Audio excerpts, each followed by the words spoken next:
Doctor Anees Ali's mind വെൽനസിന്റെ YouTube ചാനലിലേക്ക് എൻ്റെ എല്ലാ പ്രിയ പ്രേക്ഷകർക്കും സ്വാഗതം.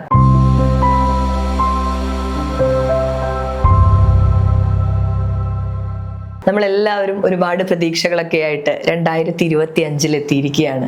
അപ്പം ഈ ഒരു വർഷം ന്യൂ ഇയർ റെസൊല്യൂഷനൊക്കെ എന്തൊക്കെയാണ്, നല്ലൊരു മനസ്സിനായിട്ട് എന്തെല്ലാം ചെയ്യണം നമുക്ക് ഡോക്ടറോട് ചോദിച്ചുകൊണ്ട് ആരംഭിക്കാം. സർ, അപ്പോൾ ഒരു നല്ല ഹെൽത്തി ആയിട്ടുള്ള ഒരു മൈൻഡിന് എന്തെല്ലാം കാര്യങ്ങൾ ചെയ്യണമെന്ന്?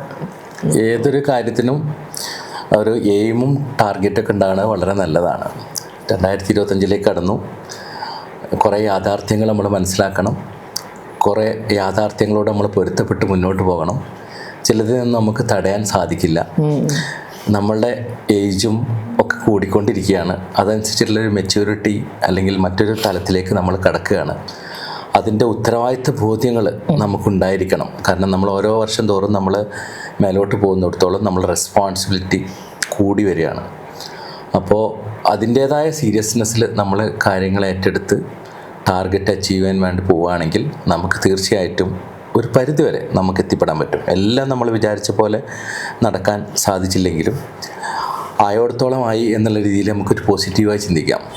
കാരണം അങ്ങനെ ഇല്ലാത്തവരും ഒക്കെ ഉണ്ടല്ലോ. ഇന്നിപ്പോൾ ഞാനിപ്പോൾ വരുമ്പോൾ കൂടി നമുക്കൊരിക്കലും വിധിയെ തടയാൻ പറ്റില്ല നമ്മൾ ഒറ്റ വാക്കിൽ പറയെങ്കിലും, ഇന്നിപ്പോൾ ഞാൻ ഇങ്ങോട്ട് വരുമ്പോൾ ഇവിടെ ഇപ്പോൾ ഈ ഒരു കൺവെൻഷൻ സെൻറ്റർ എപ്പോഴും ബിസി ആയിരിക്കുന്നൊരു കൺവെൻഷൻ സെൻ്ററാണ് ഈ കെ ഹിൽസ് എന്ന് പറയുന്നത്. ഇവിടെ ഇന്ന് നടത്താൻ ഉദ്ദേശിച്ച ഒരു കല്യാണം ഇന്നലെ രാത്രി ക്യാൻസലാക്കി ബിക്കോസ് ഓഫ് ആ കുട്ടിയുടെ അച്ഛൻ മരിച്ചതുകൊണ്ട്. അപ്പോൾ നിങ്ങൾ ആലോചിച്ച് നോക്കണം, ഒരു മുഹൂർത്തമൊക്കെ നോക്കി എന്നെല്ലാം കണ്ടിട്ട് ആ വീട്ടിലുണ്ടാവുന്നത്. അപ്പോൾ ഞാൻ ഇവിടുത്തെ ഒരു സ്റ്റാഫിനോട് കയറി വരുമ്പോൾ ഇന്ന് പരിപാടി ഇല്ലേ എന്ന് ചോദിച്ചതാണ്. അപ്പോൾ അത് ക്യാൻസൽ ആവാൻ ബിക്കോസ് ഓഫ് സ്വന്തം അച്ഛൻ മരണപ്പെട്ടു ഇന്നലെ രാത്രി. അപ്പോൾ അതുകൊണ്ട് അത് ക്യാൻസലാക്കി. അപ്പോൾ ഇത്തരം വിധികളെ നമ്മളെപ്പോഴും നേരിടേണ്ടി വരും. ദൈവവിധി അല്ലെങ്കിൽ നമുക്ക് വിധിച്ചതുപോലെ വരുമെന്നൊക്കെ നമുക്ക് പറഞ്ഞ് തള്ളാൻ പറ്റുമെങ്കിലും അത് സ്വന്തമായിട്ട് വരുമ്പോൾ ഉണ്ടാകുന്ന ആ ഇമ്പാക്റ്റും അതോടനുബന്ധിച്ചുണ്ടായിട്ടുള്ള ആ കുടുംബത്തിലുണ്ടാകുന്ന വിഷമങ്ങളും ബുദ്ധിമുട്ടുകളും ഒരു നല്ല മുഹൂർത്തത്തിലേക്ക് കടക്കുമ്പോൾ അച്ഛൻ വിറ്റ്നസ് ആവേണ്ട ഒരു കാര്യം ഇല്ലാതെ വരുമ്പോഴൊക്കെ ഉണ്ടാകുന്ന ഒരു ഇമ്പാക്റ്റ് നമ്മൾ ആലോചിക്കണം. അപ്പോൾ ഒന്നും നമ്മളെ കൺട്രോളിലല്ല. അപ്പോൾ ഇങ്ങനെയൊക്കെ ആണെങ്കിലും കൂടിയിട്ട് വിധിയെ നമുക്ക് തടയാൻ പറ്റില്ലെങ്കിലും നമുക്ക് ചെയ്യാൻ സാധിക്കുന്ന കാര്യങ്ങളെ നമ്മൾ കറക്റ്റ് ചെയ്യണമെന്നാണ് എനിക്ക് ഈ ന്യൂ ഇയർ ഈവിൽ നിങ്ങളോട് ന്യൂ ഇയറിൻ്റെ ഫസ്റ്റ് വീക്കിൽ നിങ്ങൾക്ക് തരാനുള്ള സജഷൻ. അപ്പോൾ ന്യൂ ഇയർ റെസൊല്യൂഷൻ നമ്മൾ കുറേ കാലങ്ങളായിട്ട് ഞാൻ കേൾക്കുന്നതാണ്.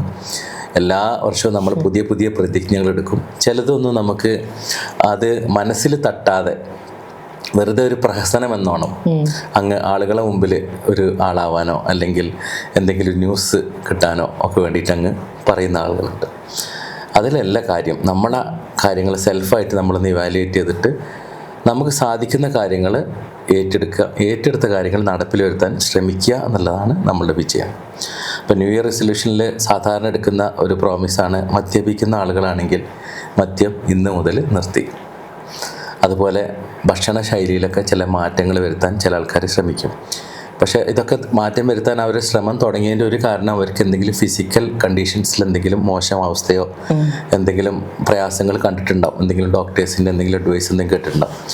അപ്പോൾ അത് പൂർണ്ണമായിട്ട് അവർക്ക് ഉൾക്കൊള്ളാൻ കഴിയാത്തതുകൊണ്ട് ഒരു ഡേറ്റ് ആവട്ടെ എന്ന് വെച്ച് കാത്തിരിക്കണമായിരിക്കും ന്യൂ ഇയർ. അപ്പോൾ അത് നല്ലതിനാണെങ്കിൽ വളരെ നല്ലത് തന്നെയാണ്. ഇനിയും വൈകിക്കാതെ അറ്റ്ലീസ്റ്റ് ഈ 2025 മുതലെങ്കിലും തുടങ്ങാൻ സാധിച്ചാൽ നല്ലത്. പക്ഷെ ഇനിയും അത് ലാഗ് ചെയ്യാതിരിക്കാൻ നമ്മൾ ഓരോരുത്തരും ശ്രമിക്കണം.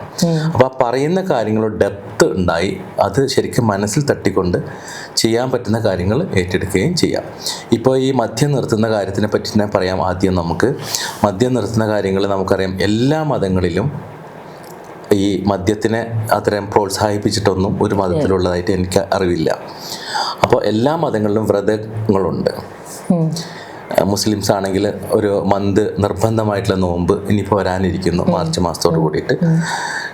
ഹിന്ദുസിലാണെങ്കിൽ ഇപ്പോൾ ശബരിമല സീസണിൽ മകരവിളക്കിൻ്റെ സീസണൊക്കെ ഈ സമയത്തൊക്കെ നോമ്പെടുത്തിട്ടുള്ള സമയമാണ്. ക്രിസ്ത്യൻസ് ആണെങ്കിലും ഈസ്റ്റർ അല്ലെങ്കിൽ ഇപ്പോൾ ഈ ക്രിസ്മസിൻ്റെ സമയത്തൊക്കെ വ്രതമുണ്ട്. 30, 40, 45 ദിവസങ്ങളൊക്കെ ഈ നോമ്പ് സമയങ്ങളുണ്ട് എല്ലാ മതത്തിലും. ഇതിലെല്ലാം ഇത് ഒഴിവാക്കുന്നുണ്ട് ആളുകൾ. ഇപ്പം നമ്മുടെ അടുത്തൊക്കെ വരുന്ന ആളുകൾ ഒഴിവാക്കുന്നുണ്ട്. പക്ഷെ അത് കഴിഞ്ഞ ഉടനെ 1-2 ദിവസം അല്ലെങ്കിൽ ഒരാഴ്ച കഴിഞ്ഞ ഉടനെ വീണ്ടും തുടങ്ങുകയാണ്. അപ്പോൾ ഇങ്ങനെ തുടങ്ങുന്ന ഒരു പ്രവണത ഉള്ളത് കൊണ്ട് തന്നെയാണ് നമ്മൾ ഇതിനൊക്കെ ഒരു അഡിക്ഷൻ എന്ന് പറയുന്നത്. കാരണം ഇതിൻ്റെ ടേസ്റ്റ് ഒന്നും ഒരിക്കലും ഒരു പ്ലസൻറ്റ് ടേസ്റ്റോ ഭയങ്കര ഒരു എന്താ പറയുക അനുഭൂതി ഉൾക്കൊള്ളുന്ന സാധനങ്ങളൊന്നും അല്ല. പിന്നെ എന്തോ ഒരു ആക്ഷൻ ഉണ്ടാകുന്നു, അതിലേക്ക് ഒരു അഡിക്ഷൻ വന്നിട്ട് നമ്മളെ ബോഡി അതിനോട് അഡിക്റ്റഡ് ആയിട്ട് നമുക്ക് കിട്ടണമെന്ന് തോന്നുകയും നമ്മുടെ ടേസ്റ്റ് ബഡ്സ് അതിനോട് അഡ്ജസ്റ്റ് ചെയ്ത് പോകാൻ തയ്യാറാവുകയും ചെയ്യുമ്പോഴാണ് ഇത് വരുന്നത്. അപ്പോൾ ഇതൊന്നും ഒരു അഡിക്ഷൻ അല്ല, എനിക്ക് വേണമെങ്കിൽ എപ്പോഴും നിർത്താം എന്നുള്ളതാണ് നമ്മുടെ അടുത്തേക്ക് വരുന്ന ആളുകൾ എപ്പോഴും പറയാറ്. നിർത്താൻ സാധിക്കും എന്നുള്ളത് ഒരു പരിധിവരെ നമുക്ക് വിശ്വസിക്കാം.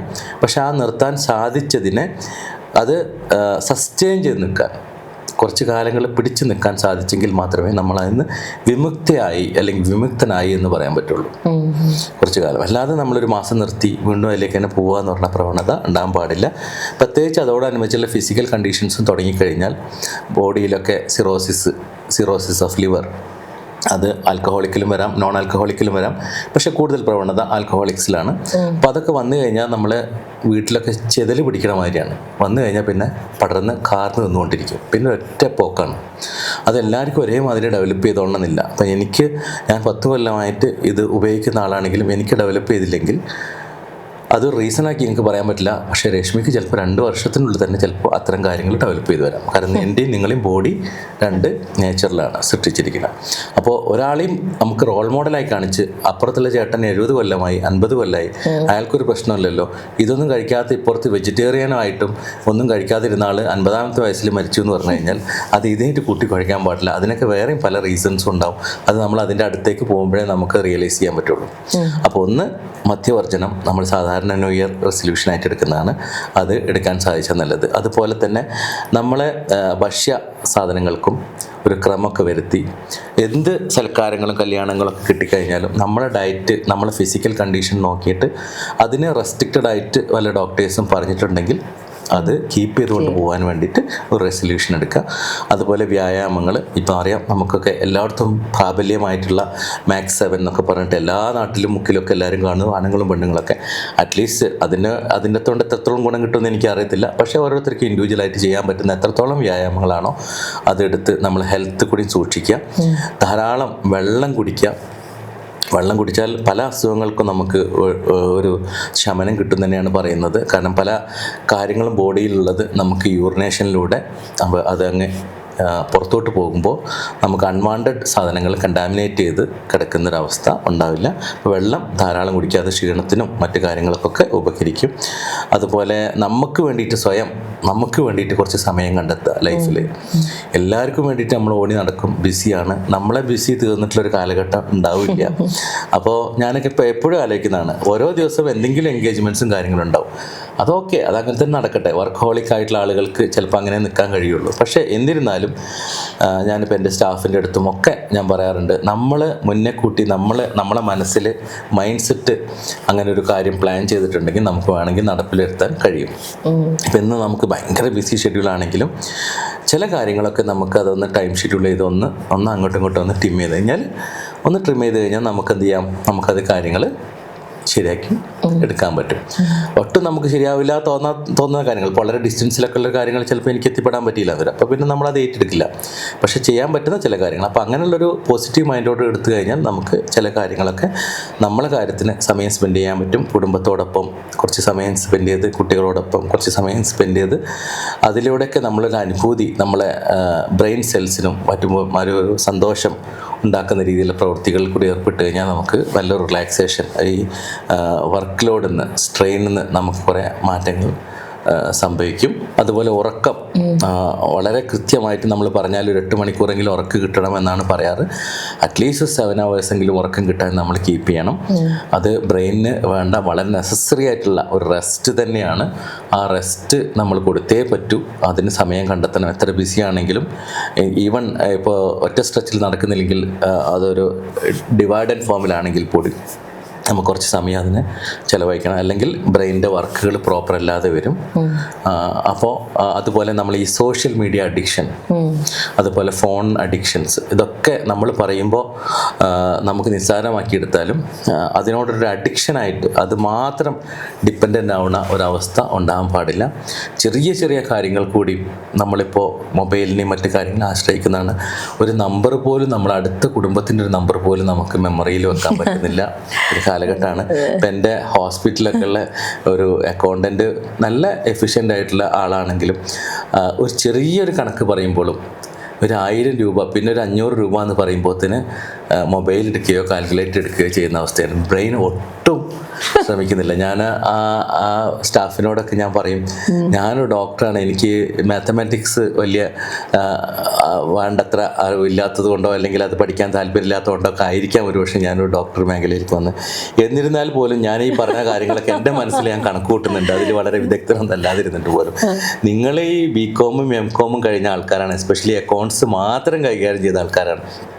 എന്നിട്ട് പോലും നിങ്ങൾ ചെറിയൊരു കാര്യം, ചെറിയൊരു കണക്ക് അത് മനസ്സിൽ കേൾക്കുന്ന പോലുമില്ല, കേൾക്കുന്നതിന് മുമ്പ് ഇതെടുത്തു, എക്യുപ്മെന്റ് എടുത്തു, അതിൽ വെച്ച് നിൽക്കുകയാണ്. അപ്പം നമ്മൾ ബ്രെയിൻ ഒട്ടും വർക്ക്. അതെ, ഇതുപോലെ തന്നെ ഇപ്പം നമ്മളിപ്പോൾ ഇപ്പോഴത്തെ ഒരു ആധുനിക സൗകര്യമാണ് ഗൂഗിൾ മാപ്പ്.